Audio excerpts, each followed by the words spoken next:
everybody, welcome to YourBlock. This is the first episode of Screen Talk on YourBlock. It'll be our new show where we discuss the most interesting news articles from TV and film. Today I'm sitting here with Chris Brule and Ian. Brule, is this your first time on the show? Well, with the podcast? Well, yeah, including the podcast. This is like my first time. Yeah. So today we're going to be talking about all the TV and movie news that came out over the past week, the most interesting things that we found. It'll include the Spider-Man deal between Sony and Marvel, a new Ghostbusters film being led by females, Flash and Arrow premieres, we're going to discuss those a bit, American Crime Story, a spin-off of American Horror Story, is on its way, and Dracula Untold launching a new monster shared cinematic universe. Alright, so I guess we'll jump into the first topic, which is Spider-Man. So over the past week, there's been a lot of rumors coming out that there might actually be a deal between Sony and Marvel to include Spider-Man in the Marvel Cinematic Universe because of how poorly, it didn't even do that poorly, but how disappointing it was to Sony. How poorly received it was at the box office. The Amazing Spider-Man 2, Sony, they wanted it to be over $1 billion. It ended up capping at around $700 million. Which is, it's still a lot of money, but it's not the number they were hoping for. And they also, apparently, they just don't know what they're doing with their universe. It was announced that the Sinister Six movie that they said was coming out is going to act as a soft reboot for the franchise, so this would be the second time Spider-Man would be rebooted. They also said they would come out with this new female-led film within their universe. Many speculated that might be Black Cat or Spider-Woman. And they also announced that Venom Carnage might actually be canceled right now. So what do you guys think of what's happening? That's a lot to comment on. Yeah. First of all, I'd like to touch on Venom Carnage. I am super upset that that might not be happening. I think a lot of people would be, because I don't know a single person who reads Spider-Man who doesn't like Venom or Carnage. You like them both, but you always have a favorite. Mine's Carnage, obviously, because he's the best. Definitely more interesting character. I'm also curious about the all-female cast movie. I don't know who they would do. Maybe Black Cat, but I don't think Spider-Woman actually falls under their rights. I think that would be the Marvel Cinematic Universe. What I thought as well. Because Spider-Woman and Spider-Man actually have very little crossover potential. Arana, maybe? I'd be so stoked, but I really doubt. She's kind of a small character. It'd have to be Madam Web, Black Cat, I guess. I'm sure there's a lot more smaller kind of characters. Right now, I feel like they'd be going with the most well-known, so they'd be going with Black Cat. Yeah, but then you've essentially just got a Catwoman movie. I'm really interested in where they would go with that if they're planning on making one. And an all-female cast movie, I think that's a really good decision. That'll draw up so much interest now. Yeah, because no major studio has had a standalone female-led superhero film since the Catwoman movie. Which was terrible. You can see people's hesitance with it, obviously. Yeah. And it is also a cat-related character, so it's how do you not repeat that? Yeah. Even with Halle Berry. It's pretty easy not to repeat that. Is it, though? Is it easy to get... I'm not saying it's going to be good, but I'm saying it's pretty hard to make another movie that bad, horrible. Yeah, I think it wasn't even that bad. It took a special effort to fuck that one up. I wonder if this, though, the female lead movie, was kind of a response to the big outcry against Wonder Woman and Black Widow and stuff not getting their own kind of standalone movie, or not even a big part. I wonder if this is hey, look, there's a market for a female superhero lead. We should jump on this. I wonder if it's kind of a response to that, or if it's just something kind of organic that came up. That's the thing, though, because everyone's been so gun-shy when it comes to putting out a female-led superhero film, and there is definitely an outcry to have one. Yeah. So I feel like it is Sony jumping on that, trying to get people energized and excited about what they're doing with Spider-Man. I don't think it's working. I don't think it got the momentum that, say, a Wonder Woman movie would, or a Captain Marvel movie would. So Captain Marvel? Miss Marvel. Thank you. Shazam! So we were also mentioning the Venom Carnage possibly being canceled. I think that is probably the most disheartening thing ever, because after that 70s show, Topher Grace, ran that poor character into the ground. Yeah. Maybe not all his fault, obviously. It was, yeah. There were a lot of decisions in that movie that kind of There's a lot of blame to go around for that character. And to be fair, I think there's a lot of blame I to think go around another for that. reason why this past the Amazing Spider-Man 2 movie didn't kind of work out so well is they didn't quite get as bad as Spider-Man 3, but they kind of started brushing on that a little bit too much. They had the multiple villains, they had too many stories going on that were hard to follow. A thing that we mentioned a lot when we walked out of the movie, there was too much Peter Parker, not enough Spider-Man. It just felt like a weird sort of, we want to make a rom-com between Peter and Gwen, but we also want Spider-Man in it, and it didn't balance well, and there was a lot of tweaking the script could have taken that could have like made it so much better. And like the entire plot with Harry Osborn just didn't fit. It didn't work. It was too small, too rushed. His dad died at like at least 50. Why is he freaking out now that he's gonna die? Like, he had time. It's just, overall, I think that's a big reason of why Spider-Man 2 didn't work out quite so well. Is it kind of harkened back a bit too much to Spider-Man 3. And overall, the plot, it wasn't as strong as it could have been. It was really promising. The trailers got me so hyped. Oh my god. Those trailers with Electro seemed so interesting. Yeah. But then it came out and it was kind of this flat, personality-less, weird movie full of plot holes you can drive a truck through. So see, the first maybe 3 trailers I got super hyped for.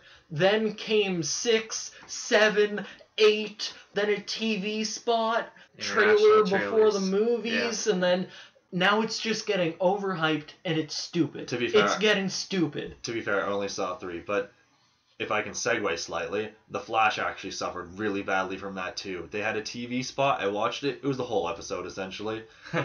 See, the marketing with Spider-Man is actually very interesting because they actually almost matched the production budget with their marketing budget. It was almost $200 million each. So they put out like, Ian's saying they literally put out like 7 or 8 trailers for Amazing Spider-Man 2. And I guess that was sort of a red flag. So ultimately, do you guys think it'll be great to see Spider-Man join? If he does, it's only a rumor at this point, gotta keep that in mind. But if there's a deal that gets made between Sony and Marvel, are you guys excited? Honestly, I think for the Spider-Man universe, it's the best decision they can make. It's not a bad series, but it looks like it's wavering again. It's sliding down that slope. It's definitely heading there. And like another rumor that has come into play with this deal is that Sony, not in the recent future, but maybe 5-10 years from now, they're heading towards bankruptcy on their production side. Oh. That I did not hear. Apparently there's rumors that they're not doing well. Well, yeah, Sony as a whole isn't doing that well, actually. Yeah. So Sony's one of the bigger movie studios, but in the grander scale of things, their production movie company is just like one of their smaller side things. So if they are doing badly, then this deal is very likely. And honestly, they would be forfeiting almost all creative control to Marvel because Marvel is the A-listers right now. They're the stars of this whole shared cinematic universe thing. Sony, if they want to make this deal, they'd have to lose that creative control that they've had. They'd be making a lot of money, but maybe it's for the best that they lose that creative control because obviously they do not know how to work these Spider-Man movies. Yeah. They do put out good ones. I like the first Amazing Spider-Man. I did too. Spider-Man 1 and 2 from Raimi's trilogy were also excellent. Yeah. But it seems every time they hit a bump in the road, they give up. Yeah. You know, like Spider-Man 3 derailed the entire thing. The Amazing Spider-Man 2 appears to be derailing it. So that's just my thoughts. I think it'll be a good deal. And you know what? I feel like this Sinister Six reboot and the getting rid of the Carnage Venom movie, that's exactly what's happening. Yeah. That it's just, Spider-Man 2 failed? Shit. We have to revamp everything. Found out that Paul Feig, director of Bridesmaids and The Heat, would also be bringing us the new Ghostbusters movie, and it would actually be all female-led, such as his wheelhouse. He's very good at these things. He's good with working with women. And apparently this new Ghostbusters movie is going to walk that line between horror and comedy. It sounds like maybe it won't be horror, but I feel like some of the comments that I read, they're going to try and scare the audience a bit as well as make us laugh. So you don't see that too much, and it will be an all-female led cast, and it's going to be a hard reboot, so it won't take place like 20 years after the first Ghostbusters team. Yeah, It'll be a it's new. not like all of their daughters that just inherited the business or anything. Yeah, so it'll be a new thing. It'll be its own thing. Ghosts. No one knows about ghosts yet. What do you guys think about all this? It being a hard reboot, I actually don't like that. I kind of wished it was a continuation of these are a whole new generation of Ghostbusters. They're coming in. The old guys are retired. And like maybe they'll come back and be like, you guys are terrible at this. Wah. I guess it could be good. I guess it could be nice. It's just I guess I'll miss the original Ghostbusters universe because let's be honest, Ghostbusters 1 was phenomenal. Like everybody loves it. That's why this movie's gonna come back around. 2 was alright. It was a good follow-up. Wasn't quite what Ghostbusters 1 was. I actually really like this. I like Paul Feig as a director with Bridesmaids and The Heat. Proves that he's really good with female-driven comedies. I also really like Ghostbusters. I'm on the same boat as Chris. I would like to see the new generation, maybe. I'm really interested about the trying to be a horror movie that's also a comedy because those are pretty much opposite ends of the spectrum. Yeah. Those are two very different emotions, and if they can do it right, I think the movie could be phenomenal. Yeah. I don't think the original was really scary. When I first watched it, I was young. The second one horrified me. I don't know why. Most times you have like a horror comedy sort of thing. It's just pure comedy or just pure horror. There's very little overlap. I think Cabin in the Woods is probably the closest thing, and it pulled it off pretty well. And if we have something like that just extrapolated more over the whole movie, it could be phenomenal, honestly. It could be really fun, but also really... I feel like this point right here is what could make or break it. And I feel like it can't just be even out the comedy with the horror. It has to be a mostly horror with a few comic parts, or mostly comic with a few horror parts. And that's what I think they're going to go for. I think it's like mostly going to be a comedy thing, but maybe they'll throw in like a few shock scares here and there. I don't think they're going to be as close together as it sounds like it's going to be right now. Like, I feel like it'll just be mostly comedy, but they'll scare us a bit. And maybe they'll be scaring kids a bit. Maybe that's what they meant by it. I'm a little bit on the other end of this than you guys. I actually like that it's a hard reboot because the world's already had their big ghost attacks. They desensitized to the idea of ghosts because it's like what Jurassic Park's going through now. They're making a new Jurassic Park movie. But the world is desensitized to the idea of dinosaurs. Like, they were even talking about how in the movie it's going to be them like taking selfies with like the dinosaurs or something. These huge terrifying beasts that 20 years earlier was killing people. So I think restarting it all with the female cast, no one knows about ghosts yet. It gives it a chance for a new generation to experience for the first time with all those same themes. As for the female cast, I think that's a good idea. We're in an age where that's the big button, you know. Everyone wants a female-driven franchise to happen. And I feel like Ghostbusters is a good platform because there's so many funny women out there right now. And I guess that will segue us into who we would like to see in this. Who are some good female actresses you guys would like to see? I would like to see Melissa McCarthy in it. She's definitely going to be right off the bat. Well, she was in both prior movies. I think she's almost a shoo-in. Emma Stone definitely was already mentioned. She's been in great ones like Zombieland and Easy A. Those are two huge ones that both did really well. And Zombieland kind of touches on this sort of thing, so she can act in like a more serious movie as well as like a comedy, quite obviously. The other two, I guess, are more up in the air. I'm sure there were other actresses mentioned. Who else do you guys think could be in it? Because there are definitely a lot more. Do you want to know what's a possibility? I'm gonna Sandra Bullock. I'm gonna steal this from you for a second. I don't think Sandra Bullock's gonna be in. I think she's like really. I think that was like a one-time thing. I really do think Amy Poehler or Tina Fey is gonna be in this. I feel like if one is even mentioned as being in this movie, then we can pretty much guarantee the others. I don't think we can group them together like that all the time. I mean, they are really great together. They're hilarious together. But I think you can have one or the other. We'd also have Aubrey Plaza in there. She could make a good like I don't want to be here and go. She could just play herself. We could also have Kristen Wiig. Kristen Wiig is also a big name going around for this. Yeah. All right. So those are some names some people we would like to see in it. So yeah, Ghostbusters. We'll move on to our next topic now. So moving on to the Flash and Arrow premieres.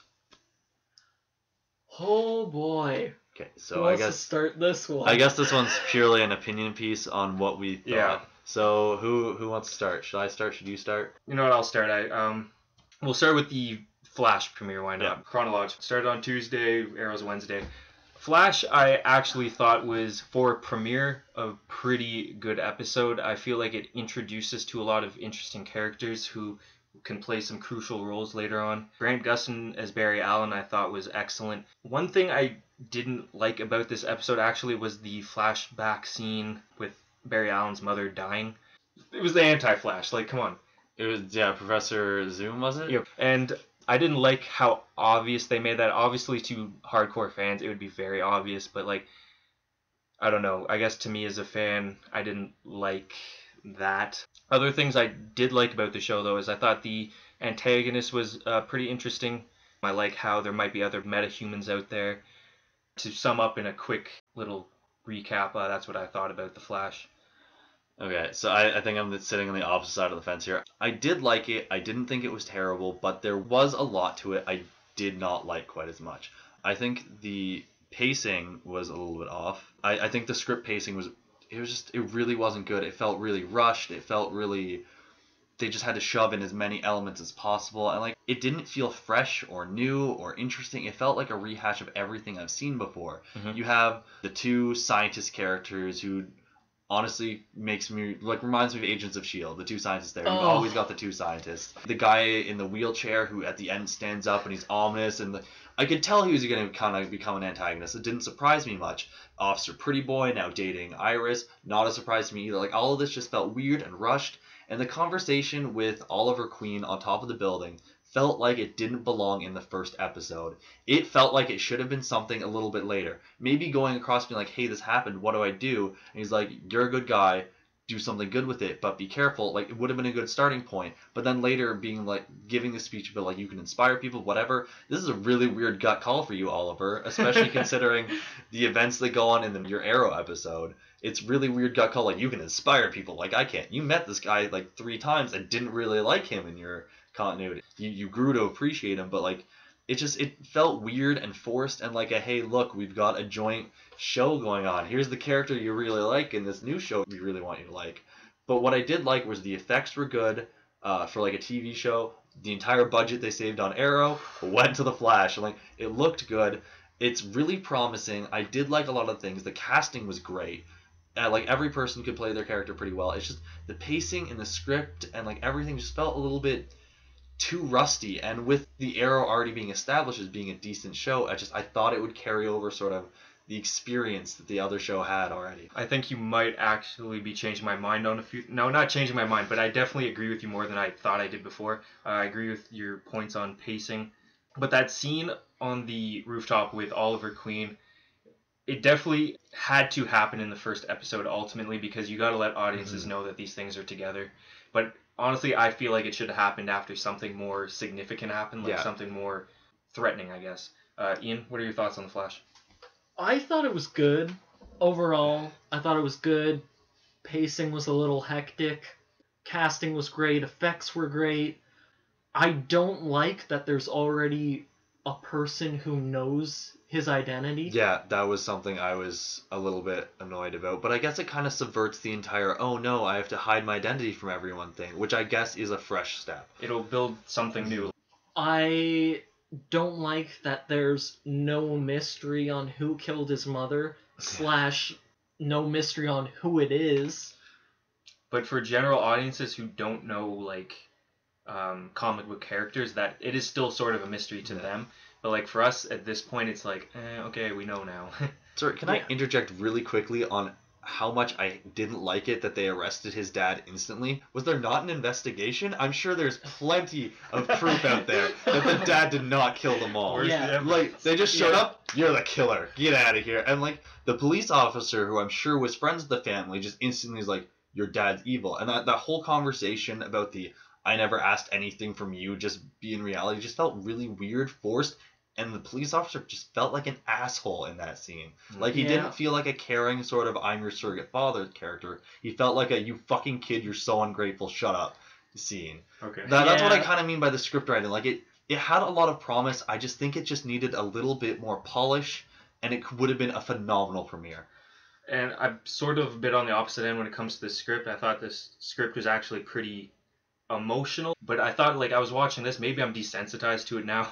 It was fluid to listen to. I didn't have any problems with it. See, I found that the writing wasn't necessarily the best, but I definitely feel like even the part where what's her face ends up with Pretty Boy Cop or whatever. Iris, yes. I feel like Grant Gustin's reaction to that definitely sold what was going on. I agree. Yeah, as I said, the casting was really good and it was well acted. It was really simple, and I do remember pretty much exactly what it was. It was kind of like a look and a swallow, and you could just kind of tell it hits him, but he doesn't want to show it. And I thought it was really well done. Grant Gustin overall is doing a really great job. Yeah, I think he was the perfect pick for his lead. Honestly, I feel like Flash, young and old, were actually pretty good. I thought the child actor that they got he wasn't the best child actor I've ever seen in my life. Let's be fair, most child actors aren't very good. So, but let's be real, he's probably top tier child actor. Yeah.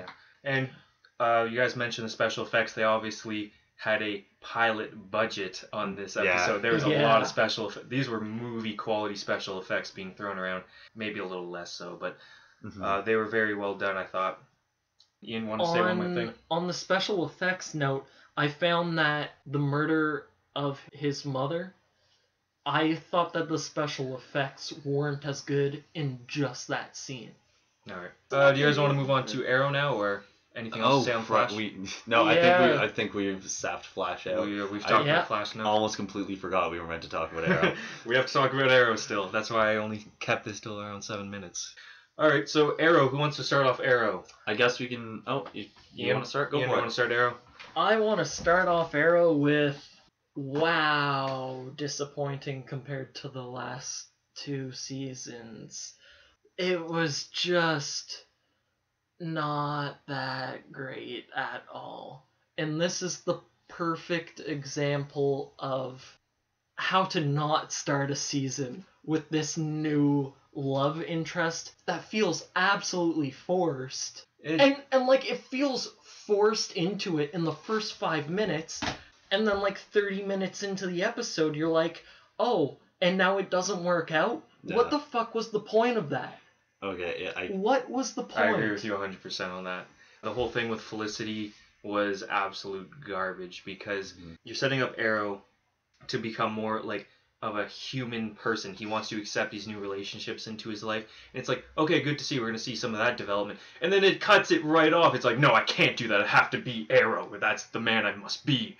And bringing back what's her face, Sarah, after an episode, like, let's just say if you watch these episodes back to back, the finale and the premiere, she just left last episode. They instantly bring her back into this episode simply to kill her off. That was stupid.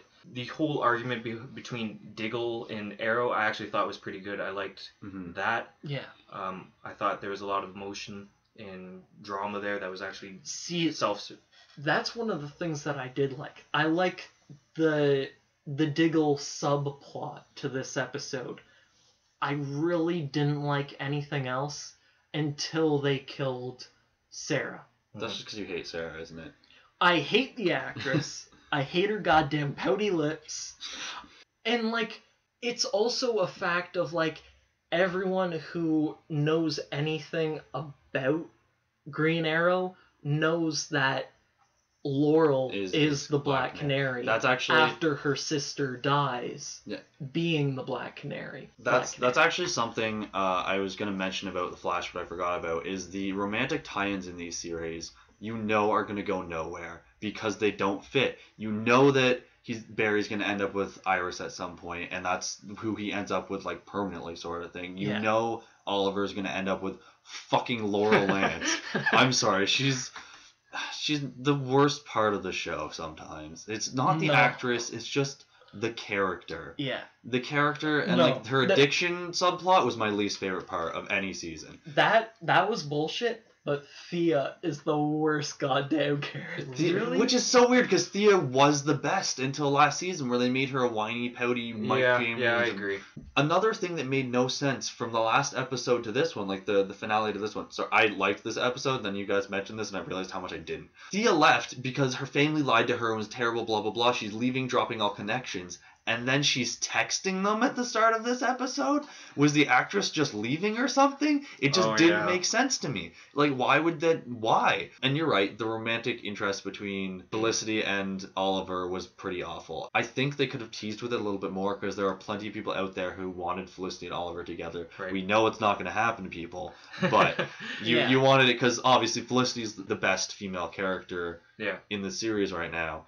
Yeah, it wasn't handled well. It suffered from a lot of the same things I said with The Flash. Like, the script was too rushed. They tried to run through too many elements at once. It was too weird. And the fear gas that harkened back to Scarecrow that's not going to lead to Scarecrow was a little bit stupid. It was just for like a plot point so he can realize he's afraid of himself. It needed a little bit more polish, which is weird because it's the first episode and they had all this time to work on it. What you're saying about the whole Felicity thing, I think that could have worked if they stretched it out over maybe 4 or 5 episodes. Exactly. But they crammed it all into one episode. I do think the Scarecrow might actually show up at some point because they like to play with these Batman villains because Green Arrow is by himself doesn't really have that large of a rogues gallery, because we're going to have Ra's al Ghul later this season and whatnot. Yeah. So maybe they could bring in the Scarecrow for maybe an episode or something. But yeah, I definitely echo a lot of your same points. The whole thing with Thea was because they seem to decapitate everything they did with the finale that would possibly make this.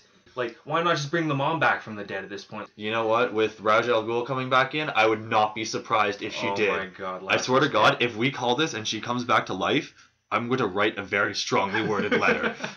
Okay, Right. okay, guys, you can calm down, because I really don't think that's going to happen.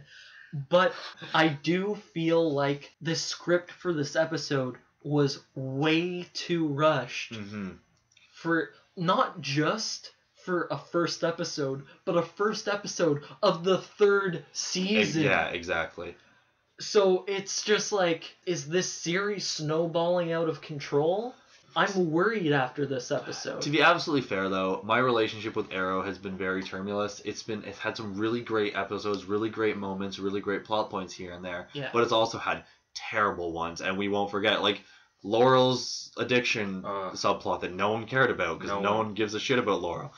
I don't think this is a nail in the coffin. I think it'll be able to recover from it. It's got a good track record. The cast is still good. I really like Stephen Amell. He does a great job. Yeah. I just think they can't Daniel Way this. They have to read what they've done and stick to it. They can't just change it all the time. And they should really care more about the pacing. Yeah, they need to pace the show much better. It's coming into its 3rd season now, which is, it's established for a lot of people and a lot of TV shows. The 3rd season is where a lot of shows peak, apparently. But now, with the Flash coming into the fold, it appears like they're trying to set up, well, they already announced there's going to be a crossover episode later down the road. So maybe they're trying to create greater threats for Arrow or something. I don't really understand what the whole thing of this season's going to be. I'm still into the show. I think it's just a bump in the road, right? It's been, for the most part, a good show. A lot of people like it. Stephen Amell's great. They just need to not have shit like this happen again. And because this was probably the worst episode for me of Arrow. Yeah. Yeah. Could I also make one more mention? Yeah. I think Roy in this episode, as much as I didn't like him previously in other seasons, I think he was criminally underused in this episode. He was very much seen, not heard, just was kind of there. And I think that was a little bit of a waste of potential. Maybe they have contract obligation, not for the script. I think the deal with Roy is the guy who plays him, can't remember his name, Colt something. He's not that strong of an actor, actually. He's a very bad actor. Anytime he speaks, I start to cringe up. But I do agree with you that he was very underused. But I think we're gonna start to see that a bit more. Like, he's gonna play much more of a side role now because he is just the sidekick now, and he's not like this rebel youth. Maybe we'll start to see some cool subplots where maybe he's like a drug addict in the comics. So maybe we'll start to see something. Laurel already had it. So last season. So maybe buffer it out a season. Then he'll get into drugs or something. He'll become more of a rebel again. He'll fall into his old ways. That would be good to see later down the road. But right now, I'd like to see him just become more of like a mature character. I agree that he was really underused. Also, I know it will never happen, but I really want Batman to sweep in one episode. I think everyone feels it, especially after seeing Deathstroke. Batman's, I think, everyone's favorite DC hero. Yeah. But it's not going to happen. I still have high hopes for both. As much as I was a little bit of a downer on Flash, I have high hopes for it. I think it can definitely be a good show. I think the same thing for Arrow. Every season premiere for it has had me feel a little bit iffy, but it's always kind of come around. Yeah. And it's always kind of like made itself worth watching. I've never watched it and be like, oh, Arrow's the worst. I hate this so much. Yeah. No, one thing that they just need to do, first episode of a season, just slow down. Yeah. Slow down. Develop your characters a little. And now, I don't think they need to develop the characters, though. Don't I feel like develop the characters second season, but just slow down on the plot. I think my biggest issue was the complete ignorance to the season finale. The Thea thing. Yeah, that's what really got me. The Sarah thing. I think it was too rushed. They were trying to... And is this new plot with Diggle pushing him out? Or... Because I think everyone universally loved Diggle. He's probably... Because he was like the conscious character. And now if he has a kid, so he's just not a part of it, I think a lot of people will be pretty upset, me included. I feel like they're going to kill him off. I hope not. I feel like they're building up his death. I think it's not him. If anyone's going to die, it'll be his wife and kid. Girlfriend and kid. I don't think they're gonna die soon because we just had a death. Exactly. And then we had Oliver's mom die just near the end of last season. So I think they're gonna cool it on deaths for maybe mid-season. That's what I'm saying though. Like later on, I think it's. Oh, okay. If they push out Diggle, I hope they bring Roy up to the forefront to maybe replace that a bit. He's not that strong of an actor, but I think he's serviceable. I think he can be a good sidekick character. What I would think would be interesting, which I don't think they'll do, is if Diggle dies or some way leaves. If they do a role reversal for Oliver and he matures by being the Diggle character to Roy, who was like the old him sort of thing. That'd be cool. If Roy falls into the old rebel thing.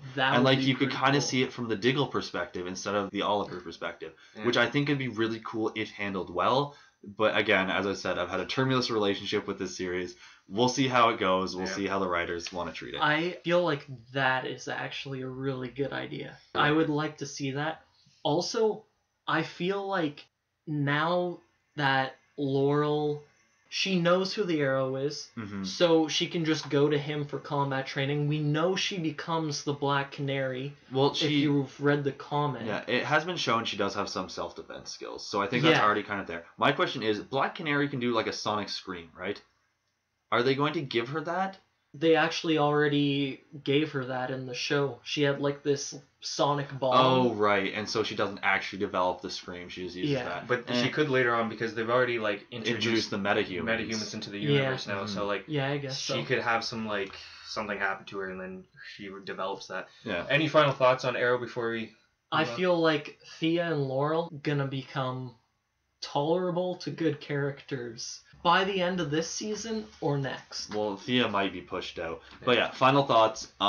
Overall, as much as I was a little bit disappointed by both the premieres, I think I'm still excited for what they can do with it. I think they have the experience, they have the chops, they've proven it to me before. I think they can do it again, and I hope they do. I really do, because I have enjoyed this series over time. What about you guys? I'm going with my gut and gonna continue watching through.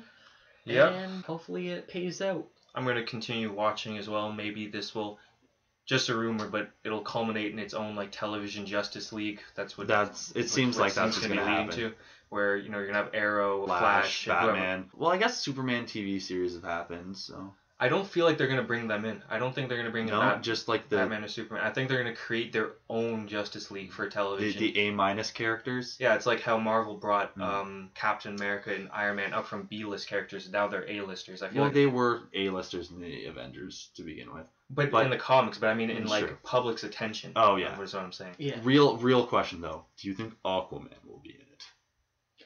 Honestly, yeah. Okay, we will now move out of Flash and Arrow. It's been a while, so on to the next old topic. Okay, so our next topic is American Crime Story. It is going to be a spin-off of the popular FX show American Horror Story, and the neat twist to this is it won't be like other crime dramas per se. It's actually going to follow real crime stories that have happened in American history. So the first season apparently is going to focus on the O.J. Simpson trials, and it'll also be an anthology, so each season will show us a different kind of crime that's happened maybe. Hey, cool one. Be Charles Manson's second season or something. Just some speculation. What do you guys think of American Crime Story? I feel like it could be really cool. I feel like it could be really awesome if it shows like the actual crime happening as well as like going to the other side and solving it or doing the law case or whatever. Okay. I feel like that could be a cool idea. I don't know. I'm questionable on it. When I first heard about this, I didn't know it was going to follow real crimes. It sounded like they were trying to make True Detective, but not as good because, let's face it, True Detective was phenomenal. Yeah. It seems like a really questionable decision overall, actually. It's either going to be like weird pseudo-documentaries or it's going to be really boring because actual crime in like real life, it isn't really nearly as interesting as shows make it out to be. It'll be a lot of like court proceedings and a lot of weird investigational interviews and stuff. I guess it's promising depending on how they do it, and American Horror Story has done pretty well, but I think it was mostly because there's a huge draw because there aren't any other horror TV shows. Yeah. This one you can just you can pick up any other, like you can watch Castle, you can watch CSI, you can watch NCIS, you can watch True Detective, you can watch like so many of them. You can watch actual like 48 Hours or True Crime, like whatever. Emphasis on Castle. Okay. And that's the gimmick to this show, is the fact that it is real crime stories that are happening, like getting retold to us. And I think the draw, that is how like risque it'll be, telling us a real story, and then people are going to get upheated about the facts surrounding that story. Yeah, I don't think any of us are too excited for it. American Horror Story has that fictional leeway that it can create its own stories, and it's an anthology, so it can space out whatever it likes. It doesn't have that sort of obligation that other TV shows has. So American Horror Story, it works for it. American Crime Story, though, I don't see how this is going to work. I feel like it's just going to be another crime drama that falls, and its only audience will be those people who come over from American Horror Story. I don't know. It could be done well. We'll see. Of course. But I think I might just, stick to True Detective because it's got the anthology crimes down already. Yeah. Perfect, yeah. Okay, so on to the next one.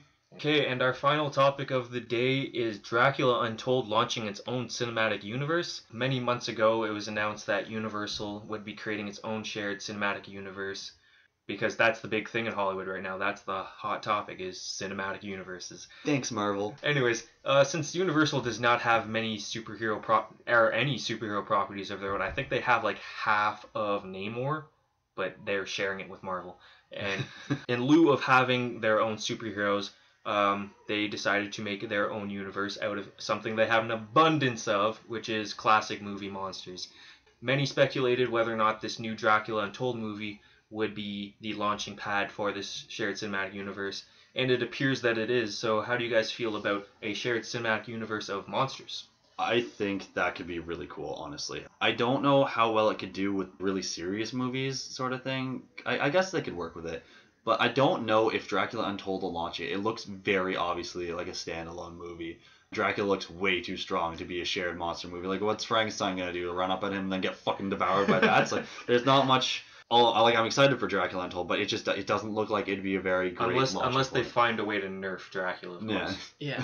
But like, it's all... I'm not excited for it just for the fact that this movie is now kicking it off, even though it was made to be a standalone, and literally just like 2 or 3 weeks ago they just went, oh yeah, why not, let's have this kick it off. And it's just like, no, you have a plan. You don't just go with the flow with these kinds of things. Well, I mean, the guys at Universal aren't stupid. I mean, if it works, then it works. I mean, like, they were planning to have the universe start off with a Mummy movie, but they were already making this Dracula movie, and they went to the producer and asked them, like, is there a way that you can hit these key points and it'll still feel okay, and we can launch this universe with Luke Evans in Dracula? And they're like, yeah, we could work that out. So, I mean, it's not like a rush thing. These things have been kind of going parallel to one another for like a year or two. Yeah. So, I mean, if it works, then it works. If not, then they can... Because another thing is Luke Evans, is that they signed him on, I think it was for only the one movie, so they're going to have to sign him again for a franchise, right? Or replace the actor weirdly, like Don Cheadle. Yeah, exactly. Yeah. So that's another thing they'll have to do. I think it could work. I haven't seen the movie yet, so we'll see if there's any, universe qualities to it. Mhm. Maybe it could, because Iron Man itself just felt like a standalone movie. There was nothing That's true. That's very until true. the post-credit scene. So But what would you do with a monster universe too, though? Is the question. Is it just a lot of monsters fighting each other all the time? Because then No you've just idea. got like a weird Dracula thing going. Maybe you have a monster team fighting crime. That'd be hilarious, but I don't think that's what they're going for. no. Honestly, I don't know how well a monster universe would work. I could see it being really cool, but it's also I can't really kind of put it together in my head. Honestly, I feel like it's just gonna be like a bunch of solo movies where these other monsters just sort of pop up in them. Yeah. It could just be that, and if it's that, then fine, whatever. Like, we don't need a big Avengers ensemble of Frankenstein, the Mummy, Wolfman, Dracula. Like, Yeah. or maybe we do. excuse me, we do. Maybe we do. We could use a little bit of that. A little bit of a I think that's an American instant $1 billion movie. But American Werewolf in London fighting Dracula. I feel like another cool concept would be sort of like a Civil War type thing. Yeah, so like monsters fighting each other. Yeah. Build up a bunch of solo movies with all these different monsters. Then somehow they'll pick sides. I don't know how the fuck it's gonna work. I don't know. But then it'll be like a giant brawl. So monsters fight each other. Yeah. I don't know. It seems like it could be really fun. In their hand, I don't know. Dracula Untold. I've only seen the trailers, but it looks like it could be a really good movie. And if they pump out a bunch of really good monster movies, I think it'll be a fun movie. Okay. That's what they're really going for. Is what I hear. Is it's fun. Don't expect much more. Yeah. If they pump out a bunch of fun monster movies and then somehow manage to make them mesh together in a I wouldn't say smart way, but like in a coherent way, then sure. At least a logical way. Yeah, like I'd go for it. Yeah. I'd give some money to it. But if it sucks, they've lost money. All the power to Universal. Any final thoughts on this before we wrap up the show? I think I've just given mine. That's it. I think it's a good idea. All right. So a monster civil war. Monsters Yeah, fighting each other. Monster Civil War. Let's do it. So that'll wrap up our first show of Screen Talk on Your Block. It's a work in progress, obviously. We'll get a little better as we go along with our other shows as well. So, I'm Thomas. I'm Chris. I'm Ian. Until next time, see you later.